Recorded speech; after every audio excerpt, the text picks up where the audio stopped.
Friends, আজকে তোমাদের কাছে আমি শেয়ার করতে চলেছি আবার একটা নতুন এক্সারসাইজ। এটা কিন্তু শোল্ডার এক্সারসাইজ ফ্রেন্ডস। এটা যদি তোমরা করো, তোমরা নিজেরা বুঝতে পারবে 15 দিন থেকে 21 দিনের মধ্যে তোমাদের শোল্ডার কত বেশি স্ট্রং হচ্ছে এবং এক্সট্রা ফ্যাটগুলো খুব তাড়াতাড়ি রিডাকশন হচ্ছে। তো চলো দেখতে থাকো। 1 2 3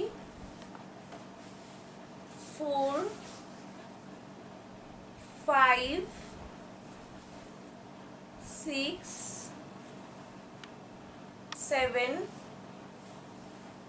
8 9 10 11 12 13 14 15 16 17 18 19 20। একটু কষ্ট হলো ফ্রেন্ডস আমার এটা করতে, কিন্তু কি করব বলো, সুন্দর সুঠাম চেহারা পেতে গেলে এইটুকু কষ্ট তো করতেই হয়, তাই না? তো এটা তোমরা প্রতিবারের মতো 5 সেট করে করবে, এক একটা সেটে 20টা করে।